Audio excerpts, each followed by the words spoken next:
So good morning. Once again, I'm Carolyn Trent Sandiford, and I am your UN75 facilitator.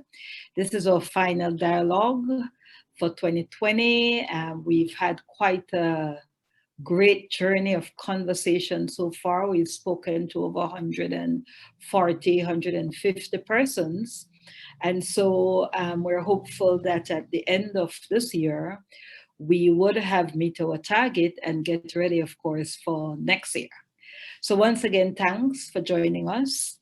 Today we speak of UN75. We speak of the many issues, complex and challenging, that are confronting Belize and the world today, from climate change to shifting demographics, to rising gender inequality and violence and crime, as well COVID-19 that is plaguing us.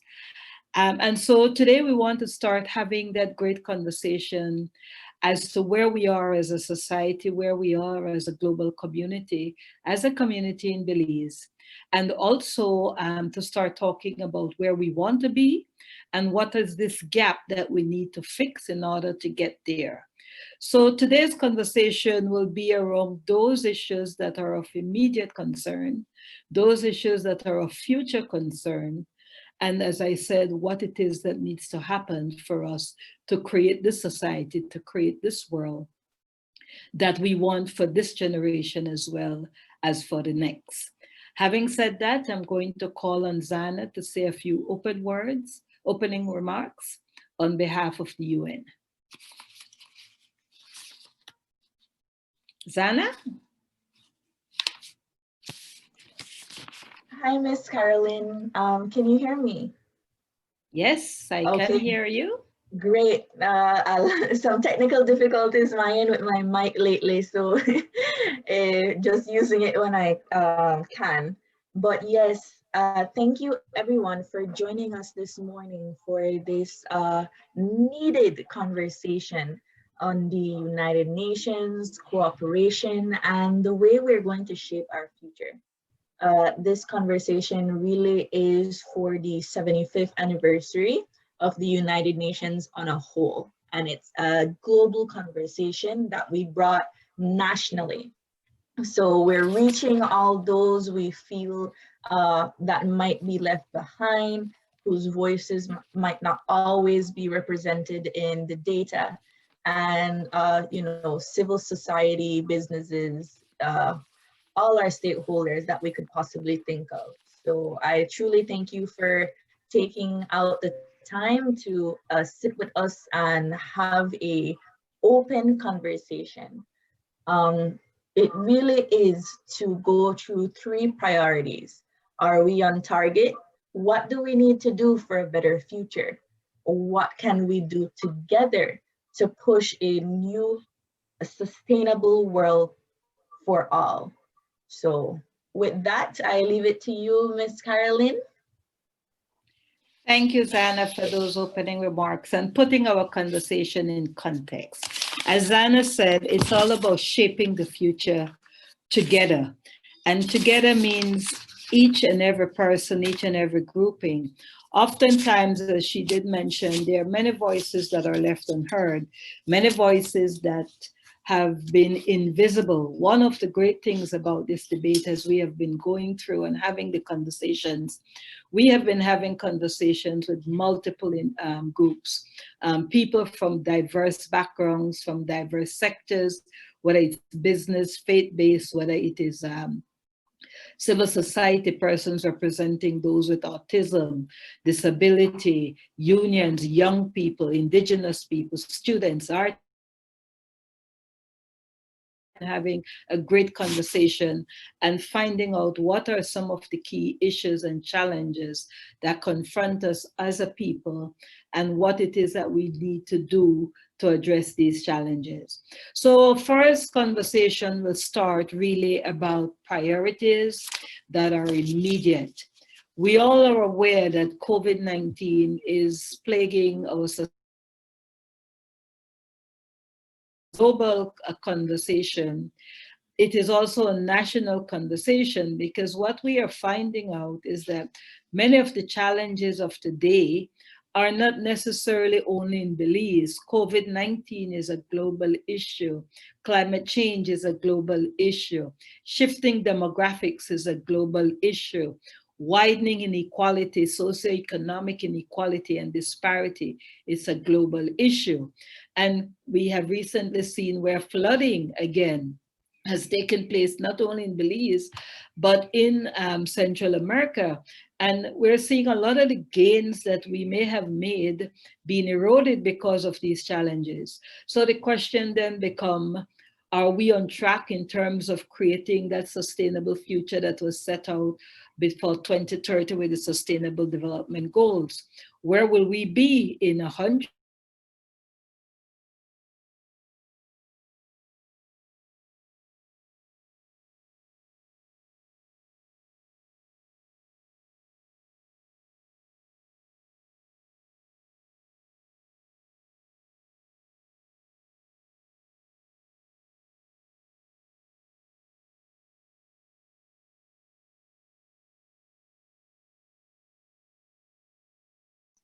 Hello, are you hearing me? I seem to have shifted just now.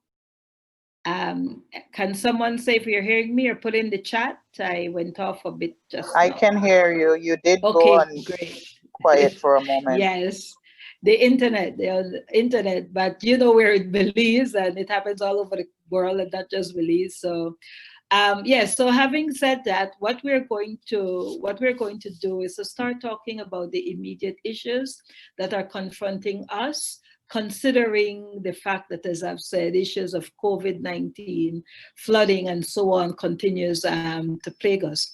A quick rule of the game: everyone is on mute, and what's going to happen as we continue our conversations, we're going to do it two ways. Our first way is that we wish to hear from you. So we want you to have the conversation with us. Whenever we point out or whenever we put on the platform a question or so, we're going to ask you to just unmute your mic, and Zana is going to give me the order in which the mics are unmuted, and we will call upon you then to make your contribution. The other way is through the chat. The chat is there. There may be those who may not be able to or wish not to speak, or when we do the polling questions, may not be able to vote on the poll, on the survey questions. So we are going to again ask you to put it in the chat, and then what we do, we continue reading what is happening in the chat, so everybody can also get, even though you may see it and read it, we get a second chance to do so. So let's start the great conversation. What then are our immediate priority issues? And when we start talking about those priority issues, I want you to start also thinking about solutions, because the idea is not only to talk about and to present the issues and the challenges and the risks, but start thinking of the solutions and the opportunities that are there to effect the kind of change that you need to bring about. So first, conversation item starts with, what are our immediate priority issues as you see them? And so as you ponder that question, please, you can put a note in the chat, or you can unmute, and Zana is going to let us know who is unmuted, who wants to start to talk and have the conversation of what those immediate priority issues are. And then we go to the poll, and the poll then will tell you for you to start putting in what are your priority actions. But before we can get to actions, remember, before we can get to actions, we need to know what is the issue or what are the issues. So anyone wants to start? Anyone wants to unmute their mic and start the great conversation? Anybody? What is the immediate issue that you think needs to be addressed now? What are, it could be one or it could be several.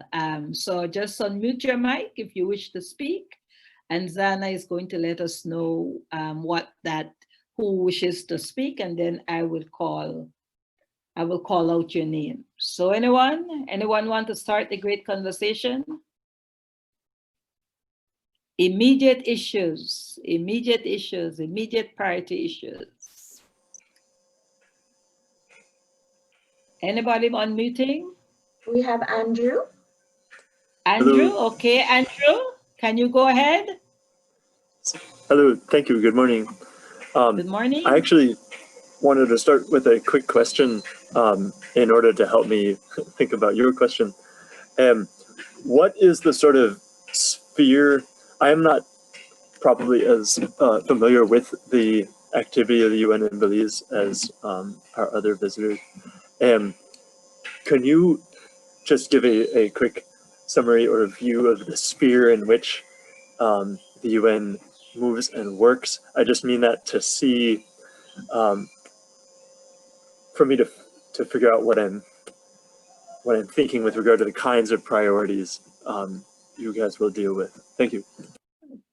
Thank you, Andrew. I think what we would want to do in this conversation, and I'm going to ask Zana to respond to that a bit, but let us focus first on what are our priorities, because at the end of the day, what we want to see is where we stand and what are our issues, and then how that feeds into what the UN 75 priorities are going to be about. Because this is a global conversation, but before we can reach a global conversation where all the issues are aggregated and summarized and the common threads come out, it starts first with us identifying what are those issues. But your question is an excellent one, though, to get a sense of some of the areas that the United Nations work on. And perhaps, Zana, maybe you can spend a minute or two to just capture summarily what are some of the key areas that they have worked on. No problem, Ms. Carolyn. So that's a great question.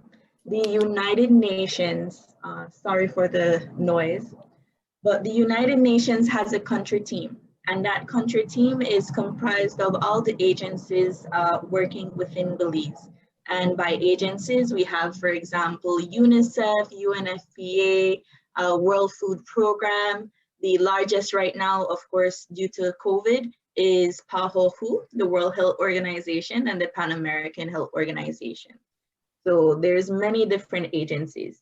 We work with the Belizean government, civil society, non-governmental organizations, and private sector in strengthening national capacities to achieve the Sustainable Development Goals. So everything we do is really around and focused around achieving the SDGs. If you don't know what the SDGs are, there are 17 goals to bring the world to a more sustainable and equitable world for all, leaving no one behind. That really is our tagline, leaving no one behind, making sure that there's zero hunger, that there is climate action, that we have partnership for the goals. So I would just say, if you don't know the Sustainable Development Goals, do take a look at them and the targets which are under each. All the governments in the United Nations has signed on to helping to achieve these goals by 2030. So that is our main, action in terms of supporting all those government, donors, NGOs, civil society, as I said. So just to wrap up, that really is what the United Nations does.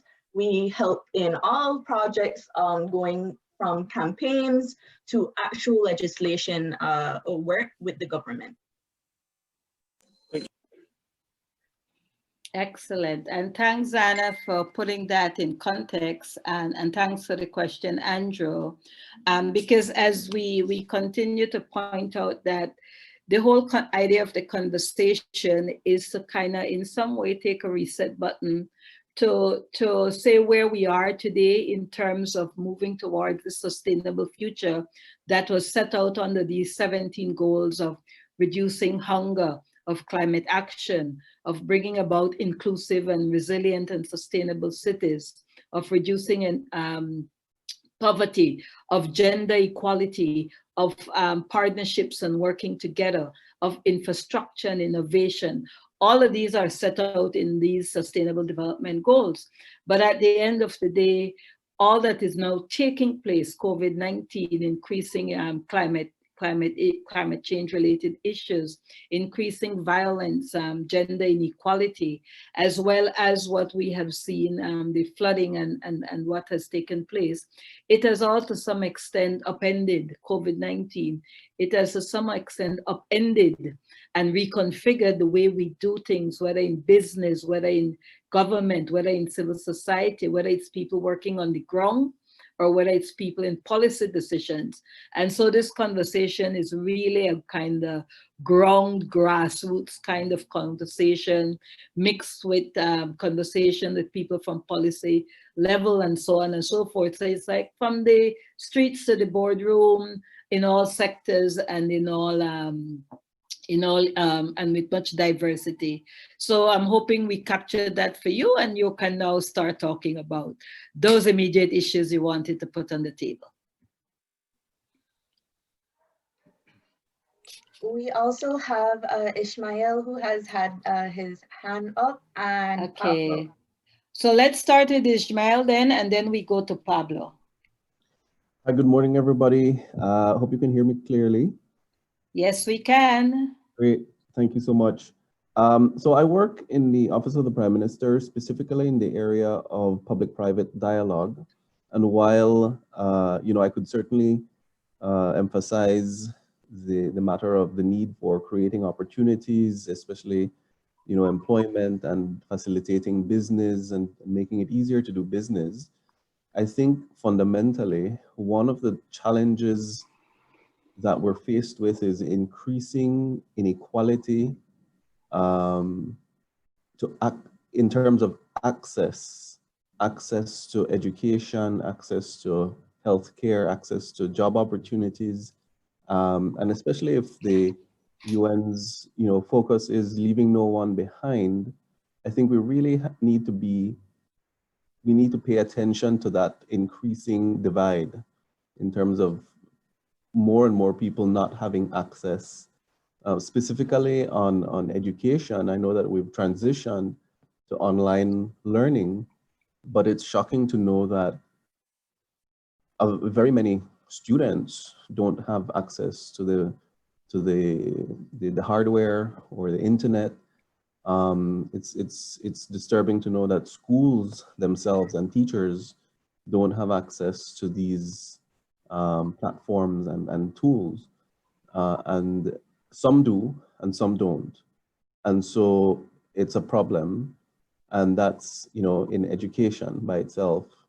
And then you have access to opportunities, access to finance, and it seems that more and more there's a growing gap of people who are being left behind.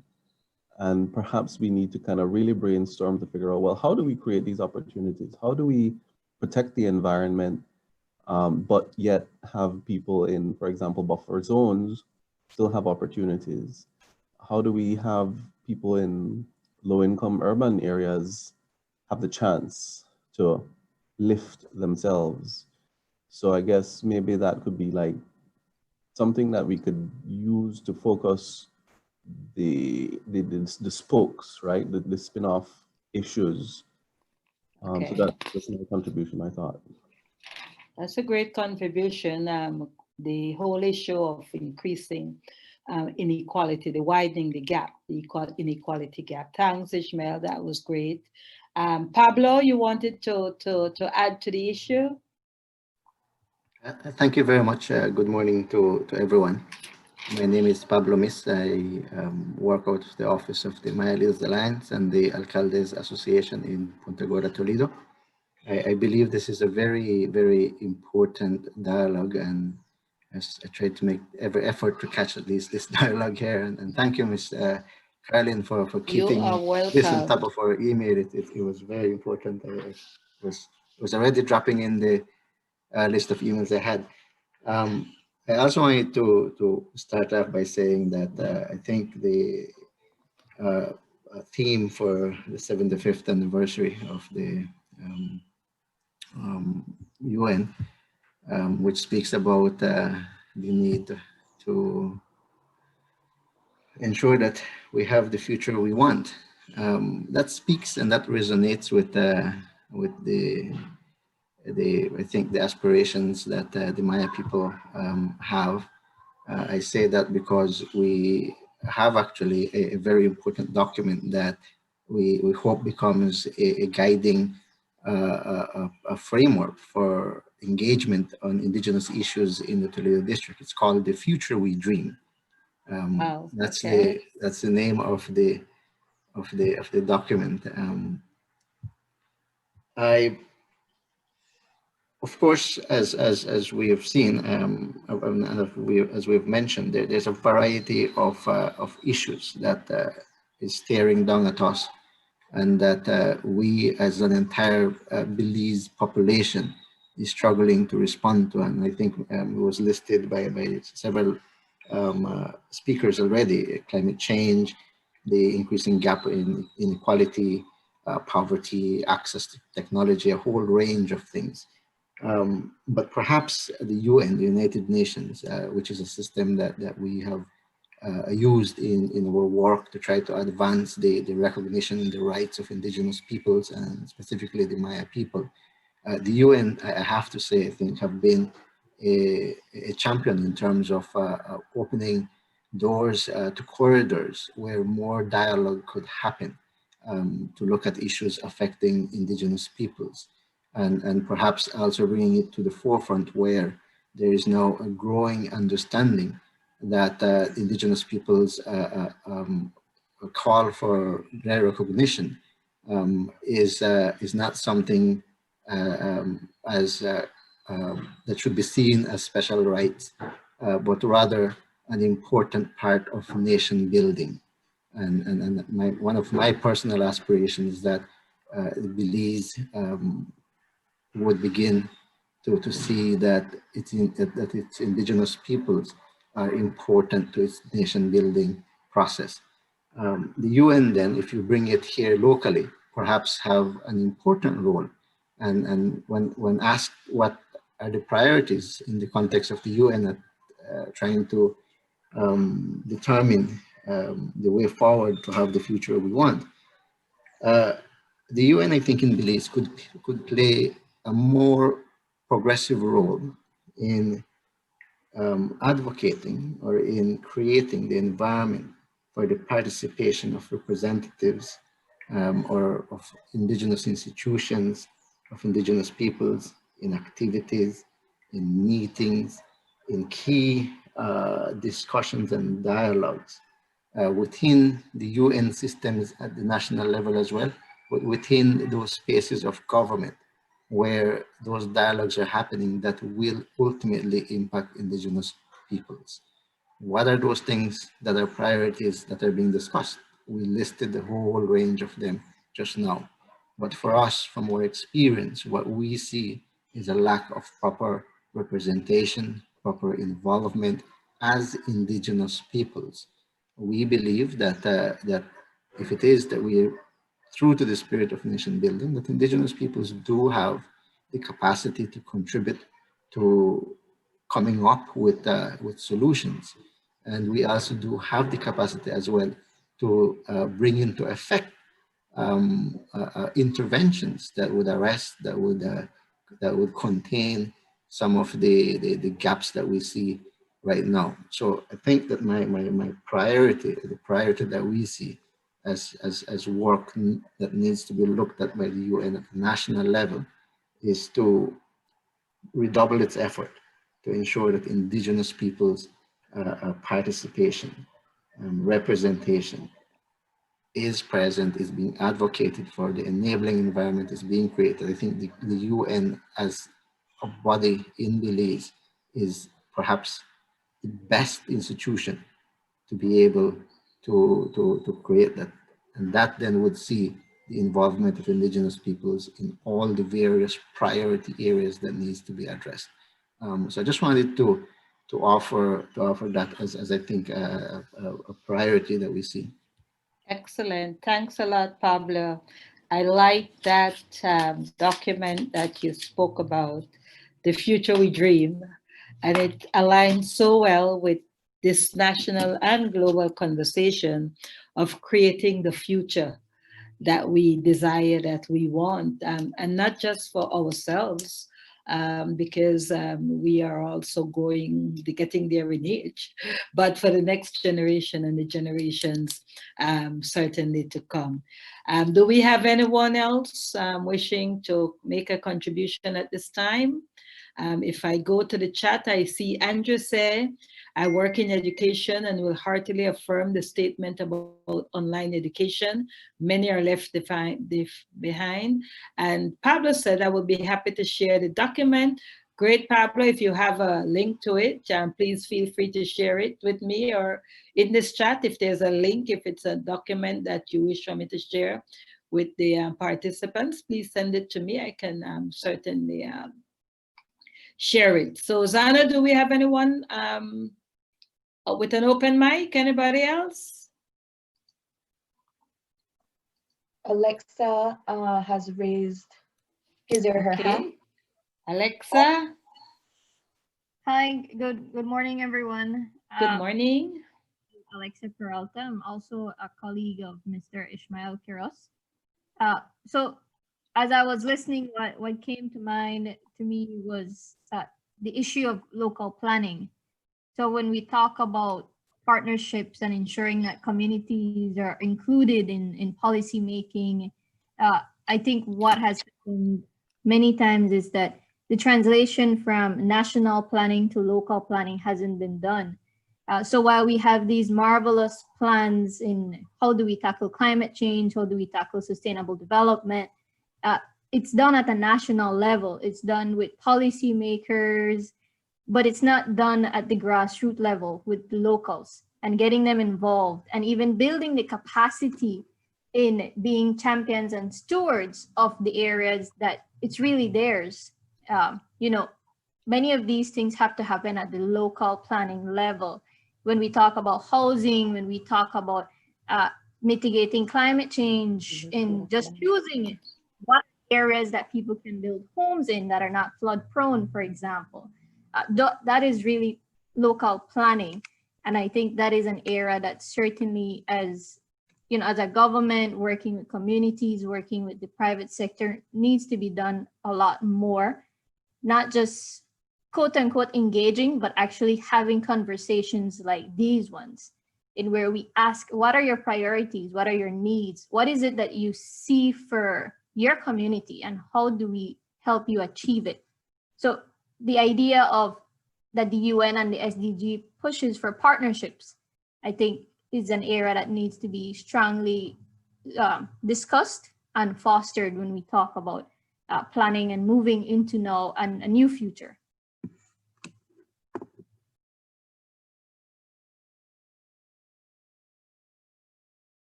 Excellent, Alexa. And if I'm going to be subjective here, I'm a planner by profession, so clearly I understand what you're saying, particularly as it relates to how the impacts of climate change, whether it's flooding, higher temperatures, the impacts of the Great Divide, gender inequality, and all of this, how it is affecting people at the ground level and how we get their issues and their concerns to be, to shape and influence policy.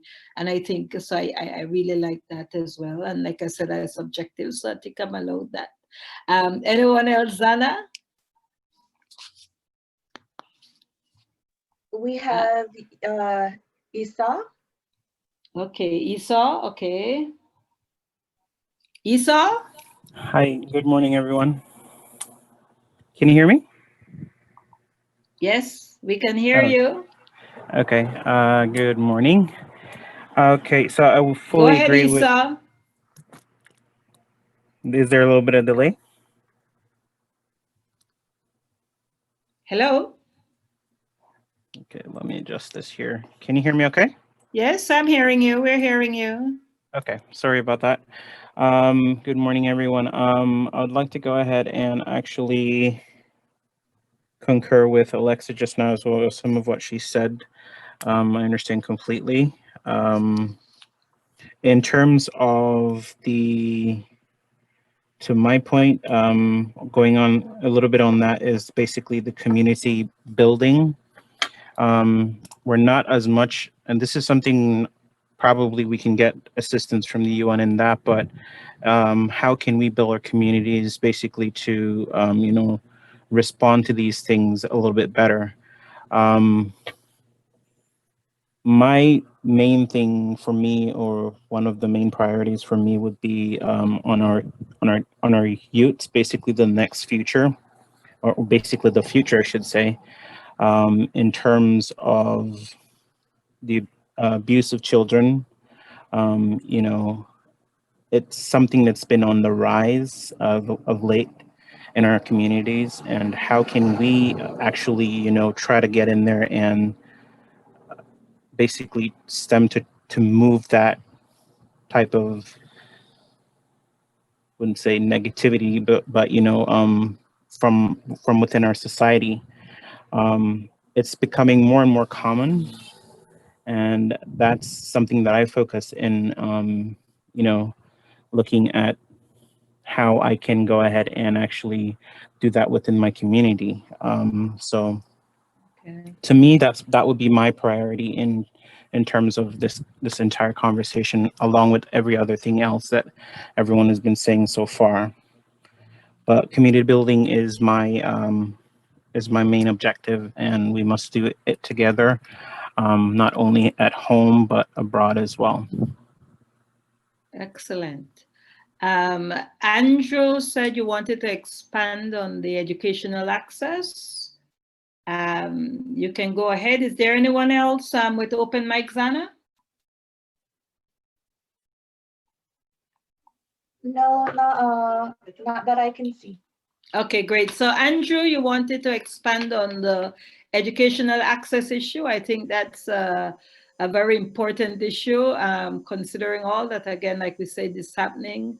And then Zana, can you put up the poll, which will be our first poll, so that all these great ideas and solutions that we're talking about, that we can put them in the poll and we can get a sense of what collectively your priority is going to be. So a poll is what should be the immediate priority actions of the government of Belize and the United Nations to address all these challenges that you have spoken about in the conversation so far.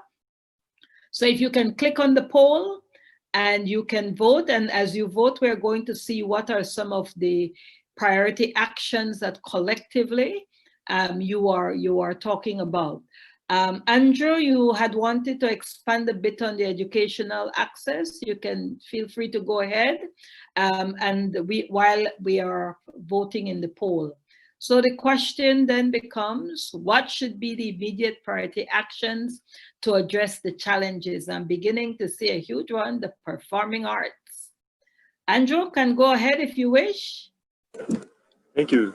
Yes, this is not necessarily such a sweeping and high-level priority as the other ones that have been stated, but since I believe Mr. Ishmael mentioned it, I wanted to bring it up. Yes, so I'm a teacher here in the west of Belize, and I've observed very much this short-term problem in which inequality with regard to access to education has become very, very dramatic with the virus, and with in addition, flooding here.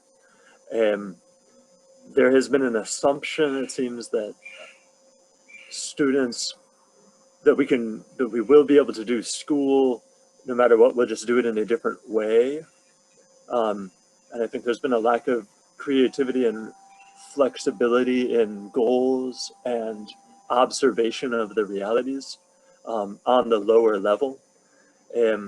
I've been out to villages and, for example, met a student who'd been receiving packets. That's one way that a lot of schools are doing their education these days, for students who don't have internet. And the student was busy rebuilding his house. He hasn't returned any packets. And I was thinking, several of us teachers were thinking, this is not sustainable. This cannot work in the long term. And I've also seen students with without access to strong internet in remote areas in which that's not something that we can easily solve with like a bunch of money. We can't just easily pay for more. And it seems strange to, for example, ask people to move great distances simply because they're students and uproot their families. So that was an issue that I wanted to bring up as well, a sort of assumption that we can continue that. I'm sure this carries over into other spheres too, but an assumption that we can go on normally without attention to what happens down on the ground. Thank you for letting me air this more specific concern. Excellent. Thanks a lot. And I think that continues to come out from the conversations that we're having. How is it that the information, the reality on the ground, the inclusion of people on the ground, how is it that that can be greater reflected in the policies and the projects and the programs, whether of government or the United Nations? Now, let me start reading a bit some of the things that have come out in terms of immediate priority action that is coming out from our participants. What is jumping out? Government corruption, economic diversification, system that give access to improve the healthcare, digital transformation, inclusion and access, the performing arts, culture, access to education, equal access to education, crime, addressing crime. So these are some great, and it shows great immediate priority actions. And it also shows you the terms of the multiple issues that are affecting us, and the fact that how is it that we can start looking at ways in which these issues can be integrated, and how the programs and policies that come from the government, from the United Nations, are going to have greater impact in terms of what is actually happening on the ground, or the realities of what's happening in the ground. And one of the things that the thread that has also been coming out is the whole inclusion of communities, indigenous communities, the communities, how you rebuild your community, and rebuilding the communities for different communities will require different approach. I just heard about, we talk about the pandemic and issues of COVID-19, but how when COVID-19 converges with the flooding, the issues become even more complex, and as to how we address them, and being on the ground, having that reality, getting this information from you is so important. So we're seeing quite a lot of information coming out. Attention to villages. That's an interesting and a very good one, because we have over 192 villages in this country, villages and communities. And many of these villages, their populations are now exceeding towns. And they don't have the resources that the cities and towns have to deal with many of the issues and challenges that they're confronted with.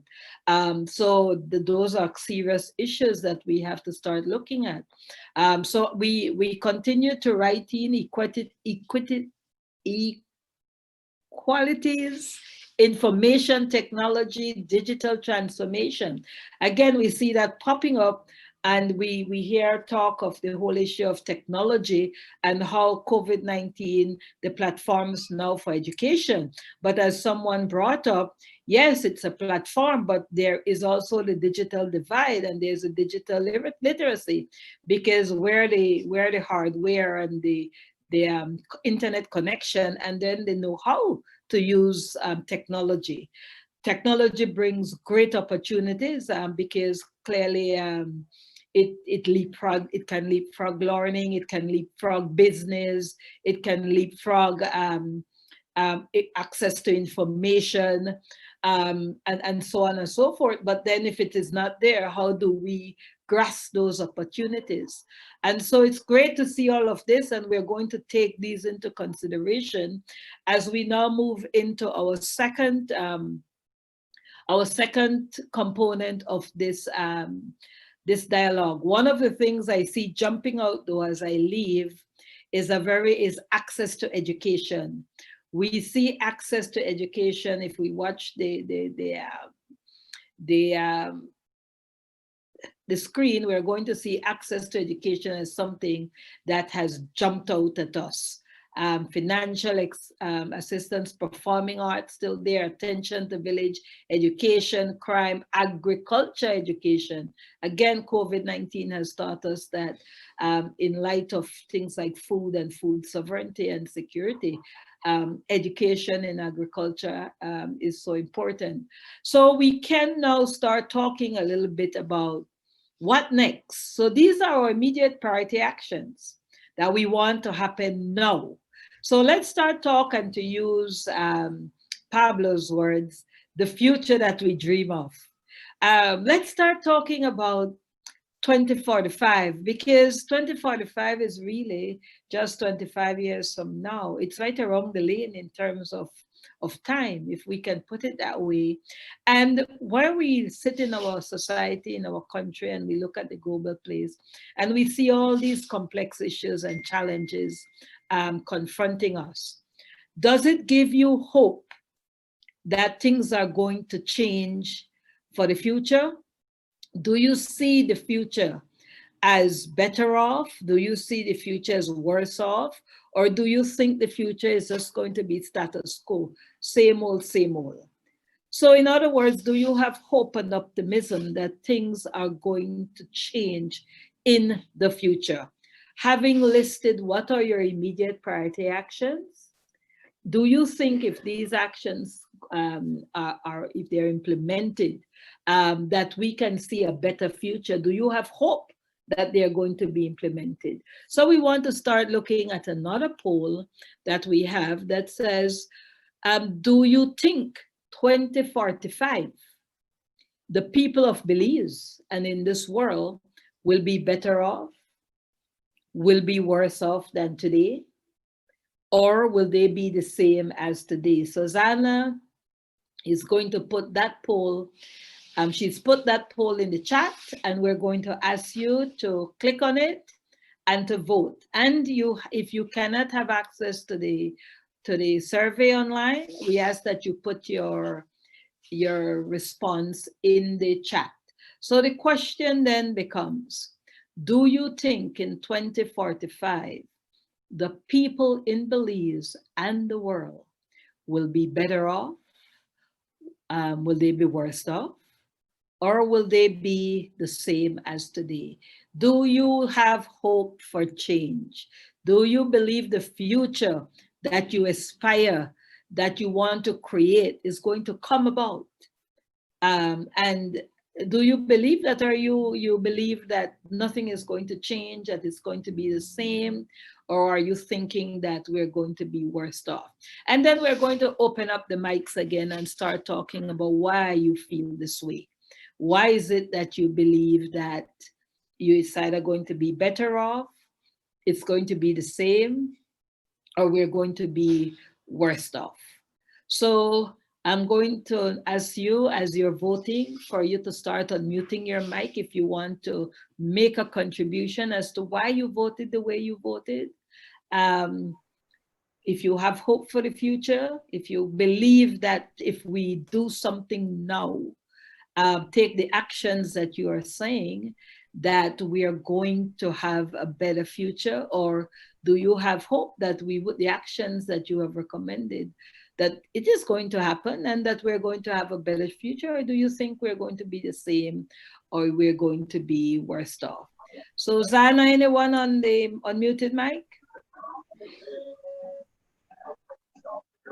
I have Alexa with her hand up. I then have Carice, Ishmael.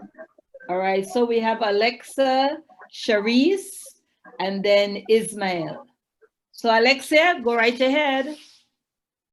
Thank you so much. So for me, I selected that we would be better off.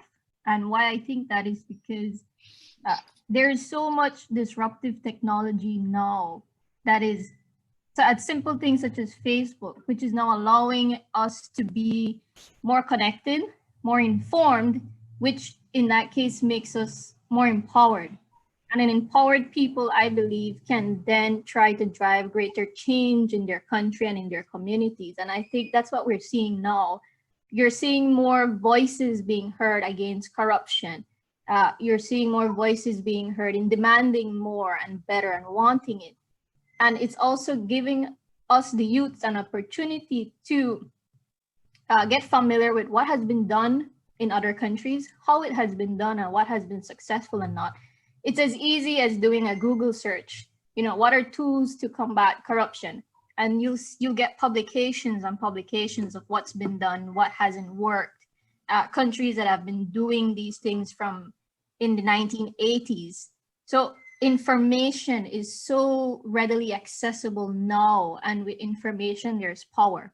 There's power to empower ourselves, and there's power to create that change. And I believe that will only get, that will expand more. So I think that is what's gonna really create and cause that greater change in Belize, which is why I think we're gonna be better off. It could possibly be that we'll be the same if we choose to remain the same. I mean, the only way you stay stagnant is if you choose that. So it's also a matter of choosing differently. And the more of us that choose to want better, I think that's also going to create that impetus for change. Excellent. Thanks, Alexa. Information technology, certainly, and the more information you have, the more power you have. And I just want to stick a pin, Alexa, and just to ask you before we move to Sharice and Ismail. We look at technology and we see the power, the possibilities, but could you also perhaps highlight maybe a risk that comes with technology? Right, there are various risks. I mean, there's the issues of cybercrime, there's the issue of hacking, identity theft.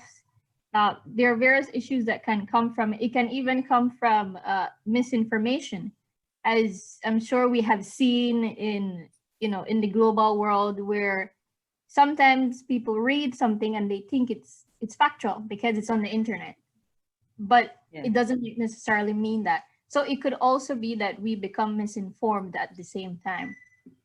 Excellent. And I think that's great, because I think in navigating forward, that we recognize that there are the world is changing, technology is changing so fast, and it's creating all this opportunity for us. But at the same time, we must also be aware of what are some of the risks so that we can maximize and optimize technology while minimizing the risks that come along with it. So let's hear from you, Sharice. Yes, I was just thinking about that as you asked the question, but it got answered. Okay. I have to be very brief because I have to leave this meeting. But for me, I'm a very optimistic person. So I believe that it's going to be better off, because if one thing we know, and that change is constant, and what drives us is the power to change. The same that we know that progress does brings problems, there are also remedies that come up, because we as people, all different shapes, forms, sizes, ethnicities, beliefs, we want change. And so for myself, being an activist and an advocate, this is what we strive for change for the better. And we're seeing, as was mentioned several times by other participants on the call, that we want to see change. And so with that belief of wanting to see the change, I am very optimistic that the only thing that will come will be better. We are seeing a lot of changes where it concerns politics, where it concerns human rights, where it concerns legislations. And so it makes us hopeful. And as long as people continue to be hopeful, I see nothing other than the change for the better coming about. Thank you, Sharice. That was great. And so we also have Ishmael. Yes, thank you. I also chose that we would be better off. I'm an optimist at heart. And as I look around, especially at this time, we've had to make decisions very quickly that traditionally would have taken decades, and years. to fight with. And so there are the silver linings of the crises that we're facing, because they're pushing us to make decisions. And then you couple it with the technologies that keep, improving and coming up, and that just really makes things more possible in terms of, a better way of doing things. I last week read an article that with the exit of the United Kingdom from the European Union, Denmark is it remains as the largest oil exporting country because of their offshore drilling. But just last week, the Danish parliament made the decision to phase out carbon-based energy sources, because it is in line with what they want as a country, as a nation, as a contributor and pioneer for more renewable energy sources. And I think more and more of that will happen. Ironically, China is also advancing ahead and pushing the world towards more renewable energy. And so I think, because climate change is one of our biggest existential threats, I think we are on the edge of being able to contain it, provided that more and more countries and people come on board. And I think that puts pressure on everybody else to do the right thing. And at some point, it's going to get that critical mass where the economics make the decisions, right? So up to now, the economics have made the decisions, but with the rise of technologies, we can then have that eventually make the economic decisions towards what is more sustainable. And so that's just one example of how we can be better off. And I think more and more, as Alexia mentioned, we have youth activists, we have stronger voices. And so we certainly need to nurture and support the Greta Thunbergs of this world, and other people in our societies who want change, who want an end to corruption, to insist. And we must press, and we have to do it in a constructive way. But more and more of that is going to happen, and that will bring a better existence. Great, thank you, Ishmael. Zana, we have anyone else before we move on? We have Roberto Potts, hand up, and Pablo, and Andrew. All right, so we go to Roberto, we go to Pablo, and then we go to Andrew. And while we continue the conversation, we're also going to get ready for another poll. And the other poll will be talking to us about what are some of these future priority actions that you would want to see the UN take on. Meaning that we have spoken about what are the immediate actions. Now we know some of the pressing issues may also be issues that are long-term. Climate change, for example, is not just here today. That is really a long-term issue. But there are other issues which we cited, which were immediate issues. And there are also issues which we consider long-term. So our next question, polling question, is going to focus on what are the future priority actions that you would want to see the government of Belize and the United Nations address, say in 2045, 25 years from now. Having said that, Zana will be putting up that poll very shortly, so we can start thinking about the answers to that, while we have Roberto, then Pablo, then Andrew. Roberto?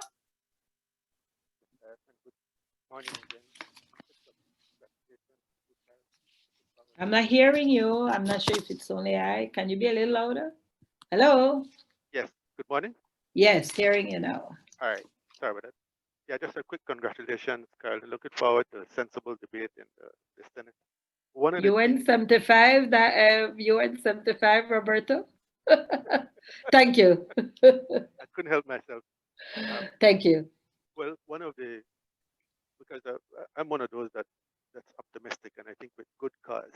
I think especially with the impact of the pandemic, jolted us out of that dependence on the gravy train,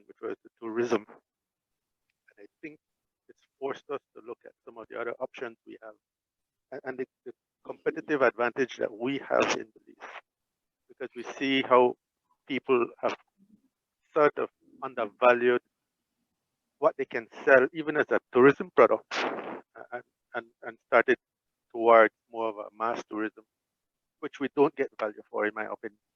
But there are other things that we could look at. There are people working on leather products, there are people working on even clothing lines. These are things that I see a young generation seeing. You know, I can't depend on tourism. What else is out there? I'm not so much of a optimist about the information technology, because I think we have to use it, but we can't compete. It's just difficult with a lot of the other emerging nations that outpaced us in terms of this resources for information technology, products, so forth. But you hear the sugar industry talking about added value for sugar, making sweet, that kind of stuff, and I think that's what we could move towards. So in general, I think we've been jolted out of a comfort zone, and we'll move towards diversifying what products we can add value to. We've always heard about rosewood and some of these other products. Marie Sharp has been doing it, and we are also on the brink of maybe even selling carbon credits. We've tested it in Belize, and it's about to take off, I hope. So there are other options, and we should pursue it. Thank you, Roberto. That was great. Pablo, you wanted to add something? Pablo? Thank you. I wanted to go back to the question you raised in terms of what do we think, whether it will be better off, worse off than today. In this line of work that we do, a key energy behind us is the hope that tomorrow dawns a new day. So of course we always are hopeful for change. I have to say though that we need to be also cautious and to measure our hope. And if we think of this in the context of Belize, and we already said that climate change is the next big area. One of the first things that comes to my mind is how many of us were involved in or are involved in revising and influencing the national determining contributions for the country of Belize, because that is going to be the framework that will determine where the millions will be invested over the next coming years in Belize. And if we're not involved in these things, these are decisions that are being made. The government will be forced to report against its performance in these national determining contributions. And so if it is that we're not involved in influencing what that becomes, then likely the next 10 years will be perhaps the same for us in the area of climate change. So in that sense, then, while we are hopeful, I have to also say that for the context of Belize, we should be alarmed. We have not seen a proper inclusion. We've not seen an aggressive strategy to try to get every critical sector of the Belizean population involved in the dialogue, and even when they are involved, to be open to embrace this idea that every sector of the Belizean population is important to the nation building strategy of Belize. And I also wanted to mention that if we look at, for instance, the National Development Strategy for Belize 2030, it's a wonderful document, but how many times have we actually worked or developed interventions in line with it, and have we measured the impact that we've been able to do or to achieve using that strategy? I mentioned that while we are hopeful, I have to say in the back of my mind, the lingering thinking that we're so used to operate within the backs, we're so used to doing the same things. And I think, for instance, we have a new administration now. The policy decisions being made on critical issues within the first 100 days will actually tell us, in terms of, we should come back to this question then at that time. So it goes back to the first point I made earlier then, that we are hopeful. We're hopeful because we believe that organs such as the UN play a critical role to try to steer Belize in the right direction, to open the corridors for dialogue, to open the corridors for inclusion, for representation, because it is only through that will we be able to address the issue of climate change, education, the COVID responses, for instance, the strategies to overcome the challenges of COVID. The government will not be able to do it alone. The UN as a system will not be able to do it alone, but if it opens up the corridors and allows for Belize to be able to develop its engagement policies, its development policies, to include every sector of the Belizean society, we are on the right path then to have a better 2045. Thank you, Pablo. Great collaboration, inclusion, so important, and reporting back to the people. You know, I remember listening to in a particular dialogue, one of the key threads that kept coming out was that we come up with all these plans, but then you don't get a report back as to, has it been implemented? Did it work? Did it not work? So reporting back on progress and achievements and issues and challenges is so very key and important. I just want to quickly read before we go to Andrew, and then we move on to another question, which Pablo actually introduced. And I love that idea. Local planning, open government, citizen empowerment, economic diversification, dance education for the youth, utilize information tech, access to basic needs, data maintenance, shelter for all, innovation. So these are some great future priority actions. Dance education has been put out, citizen empowering, jumping, economic diversification, innovation, shelter for all, health education and moderating technology, local planning, utilizing information technology, citizen empowerment. These all come together. So we take a word from Andrew. Andrew, it's your call now. Thanks. I'll try to be very brief. I wanted to express a certain uncertainty. I must say, very encouraged to be reminded of the things Mr. Roberto said. I thought those were very important. Along with Ms. Carolyn, I wanted to sort of not disagree with Alexia, but say that as a teacher, I've gotten a strong impression from the influence of technology these days. It seems that the health of the democracy of Belize will be something very important for determining where we will be. And as Ms. Alexia underlined, the technology, things like Facebook, will help us, for example, come together to combat corruption. They also, I've seen a way in which they've also narrowed the independence of people's thinking from each other and from things they read, as well as the constant recourse to Google doing the same thing.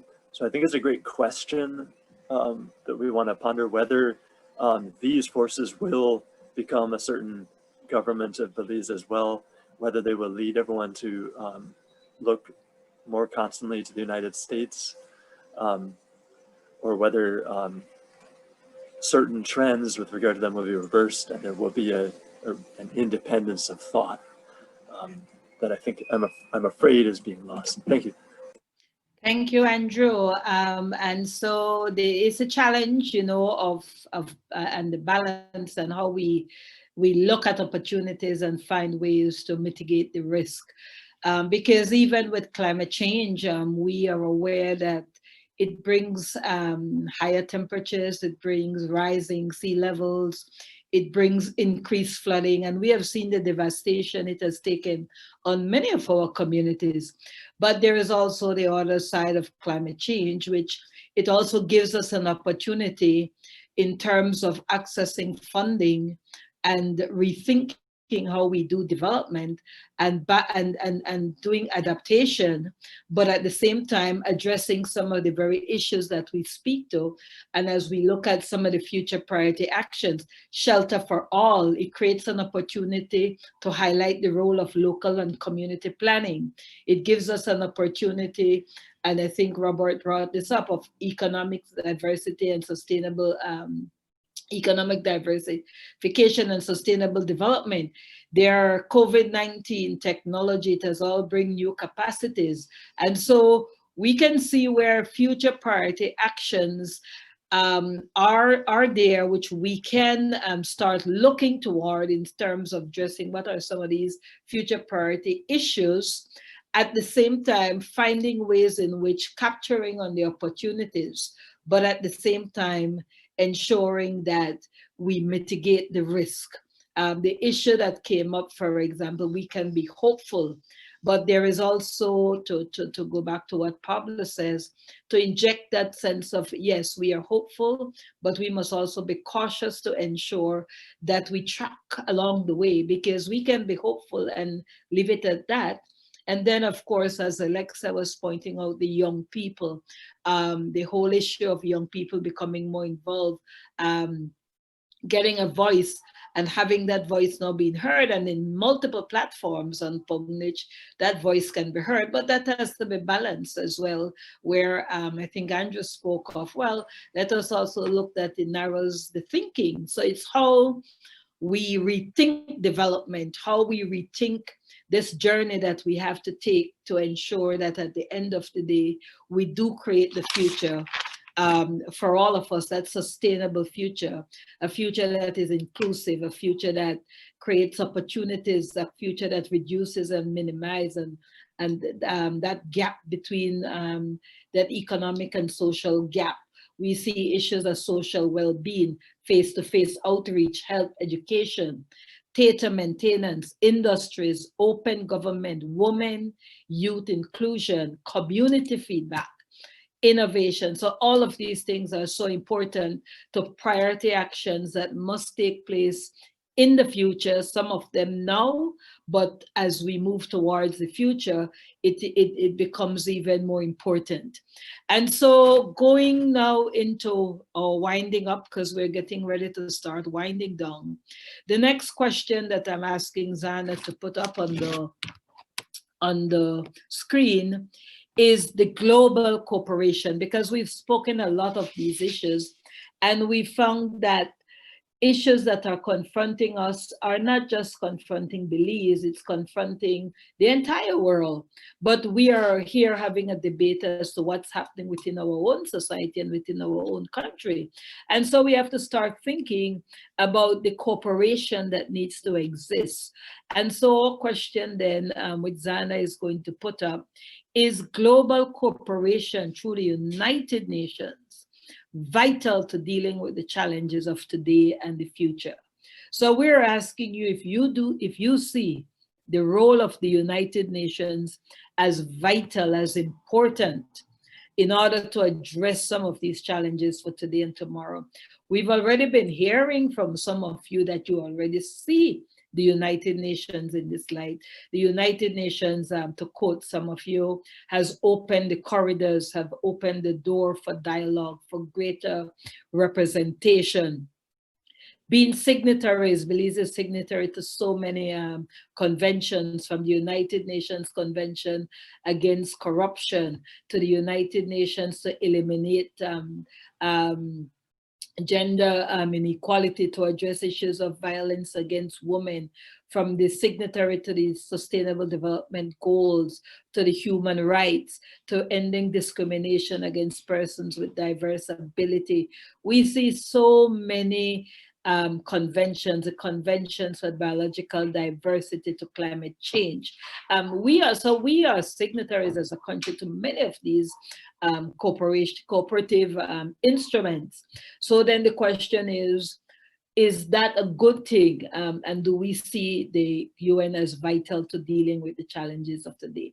And so I see a majority of you have already said yes, that you're seeing that global cooperation is vital. And then I want to then move to the whole concept then of, and like I said, we've already hearing some of it, because we have seen the United Nations in so many work in Belize, from rural livelihoods to policy initiative, to dealing with human rights issues, to education, to ensuring that we access funding and support in terms of delivering on the sustainable development goals in areas of marine conservation, um, terrestrial conservation and biodiversity. With refugees, we're seeing a lot of work on the refugee. And so the question then becomes to you all, and those are just samples or examples of what is happening in Belize through the country office. But of course, the United Nations is global and it is doing so much globally. But you all have, we have all interacted perhaps in some way with the United Nations. So the next question then, for you having said, well, through the global cooperation, the United Nations is vital, can we also ask the question, how would you describe the United Nations in a word or two? And so I'm going to ask Zana to put up that poll for us, and we're going to see what you're thinking in terms of how you describe the United Nations. I'm also going to speak to Pablo's comment. Pablo says, there is a need for active monitoring of work towards fulfilling the aims of the global cooperation. This is extremely lacking for Belize, at least from civil society. So monitoring of work to fulfill these global cooperation is important. And Pablo is saying that it's lacking from civil society. So we need to have civil society more engaged and involved in monitoring this. So let me hear from you then in terms of how would you describe the United Nations? I see the first word come out is well-intentioned. Well-intentioned, that's a good one. I've never heard that one before, seen that one. But well-intentioned, is there any other word that you wish to define or describe the United Nations? Just click on the poll, and the poll will then, you can put in your word, and then we are going to see it on the screen. Well-intentioned is one. Is there any other word you wish to describe the United Nations? Someone say toothless. That's an interesting word.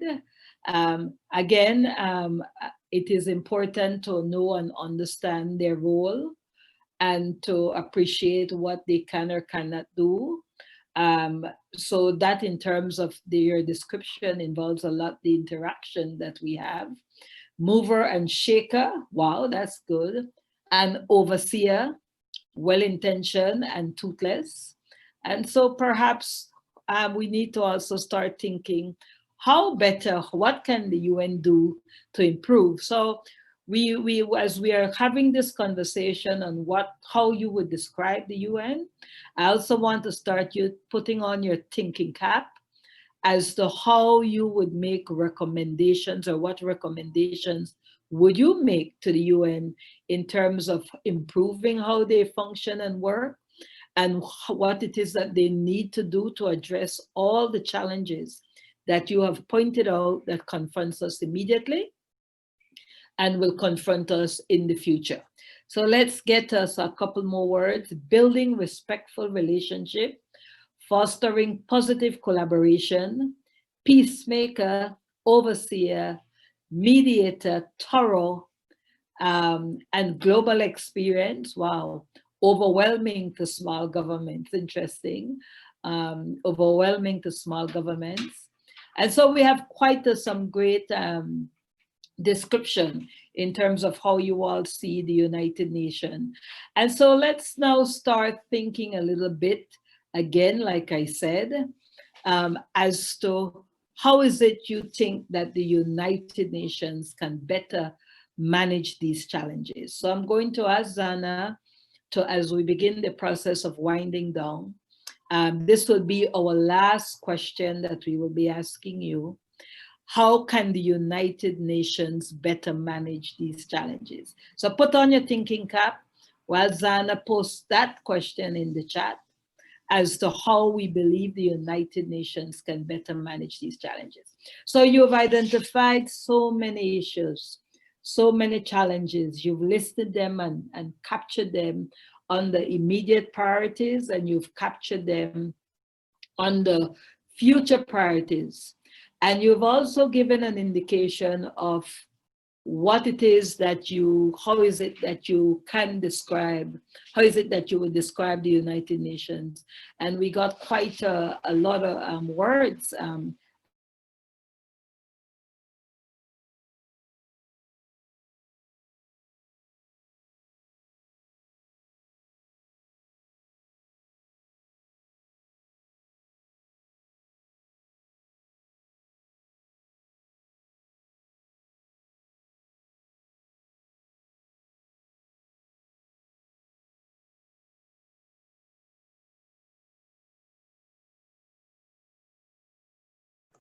Hi everyone. I believe Carolyn dropped out. She's coming back in. So if we could just give her a minute. Thank you for your patience.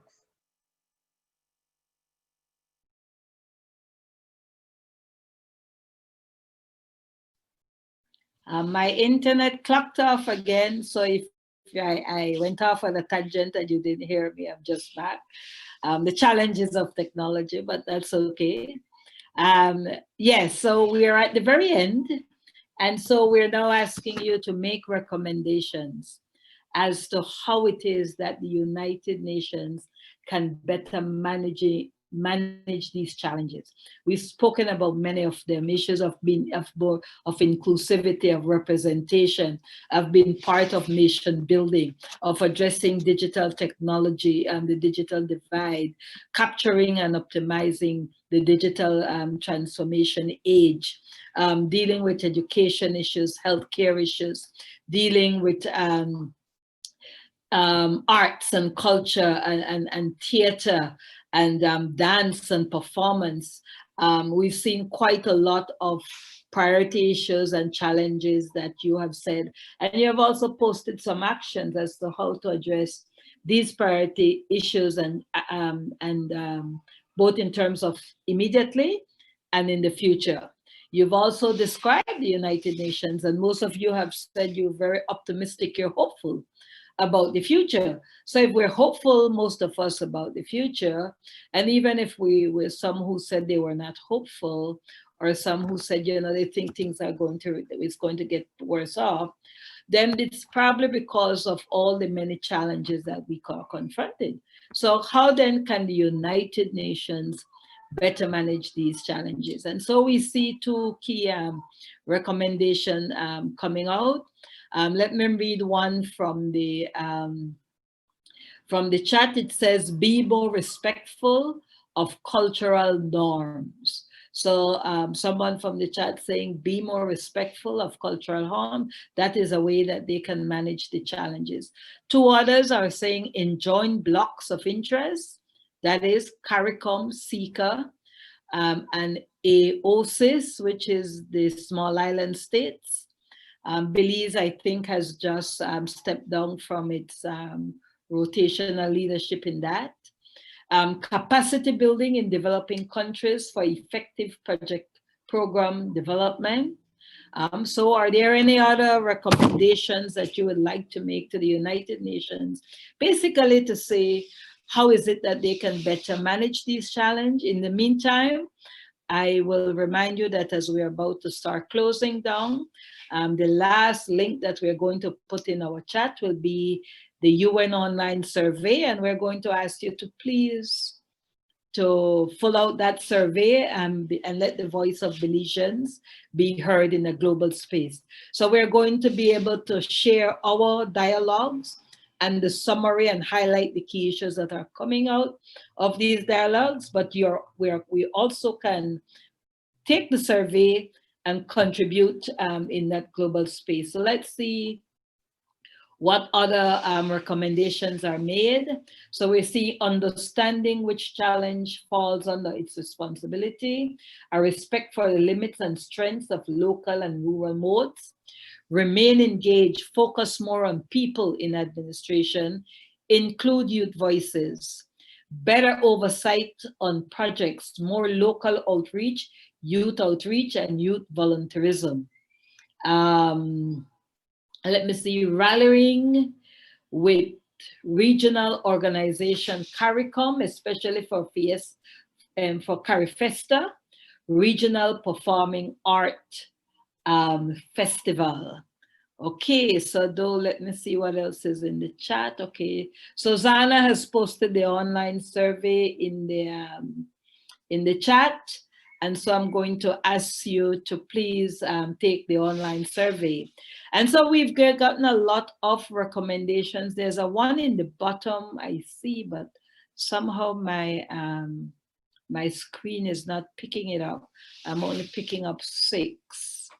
So let me see, let me remind you of what we've said.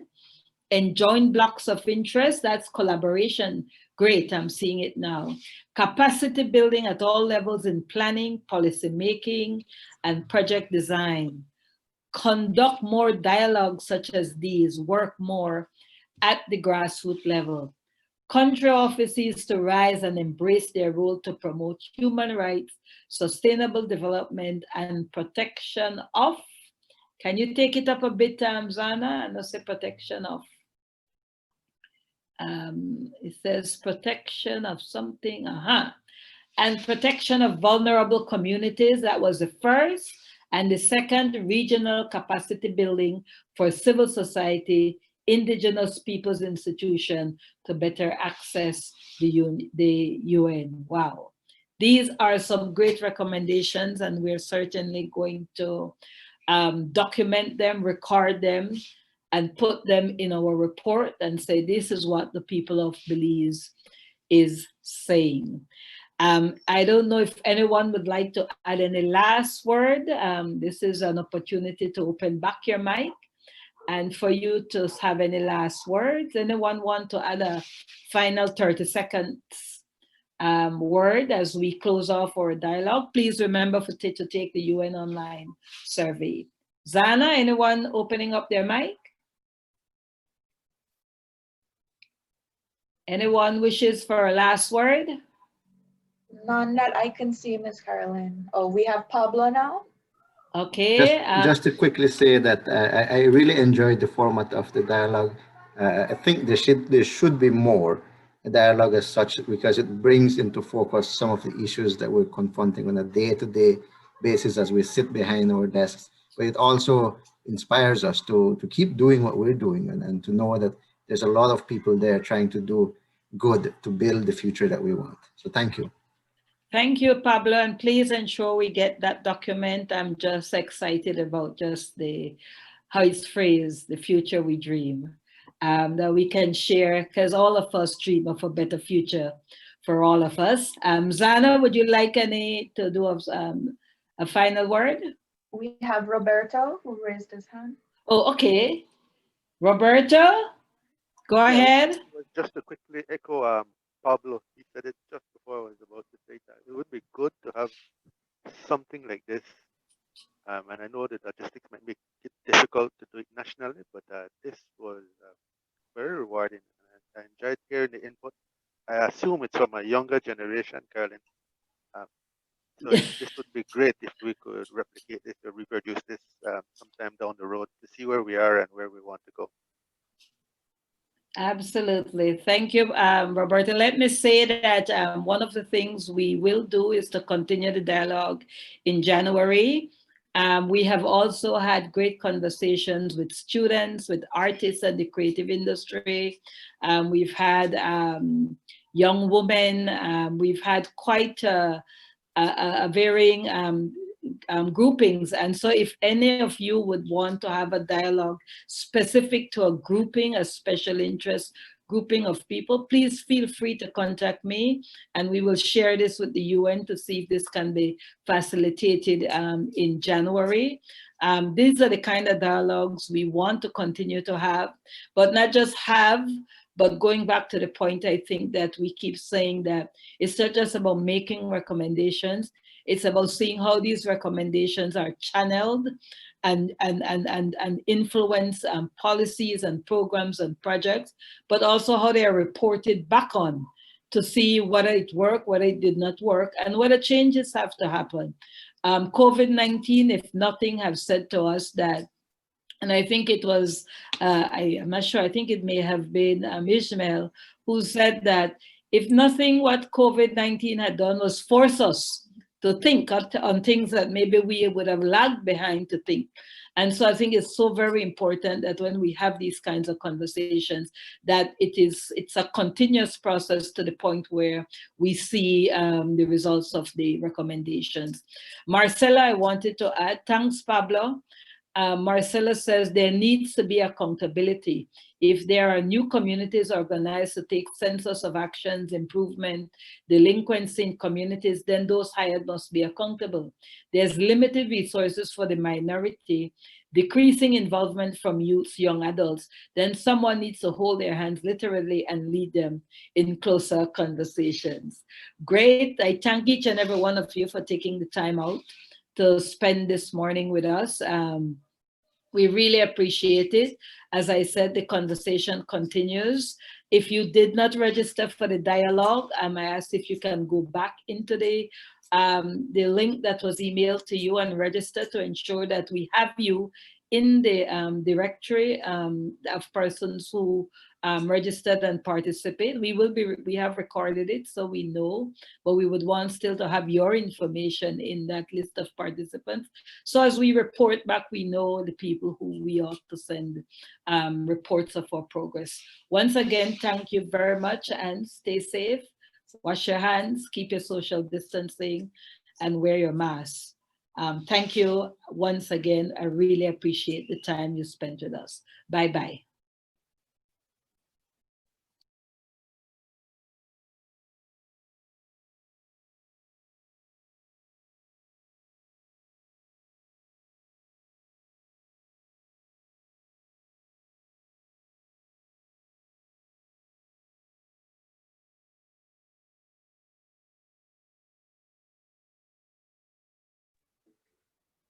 Thank you all. It's been a pleasure.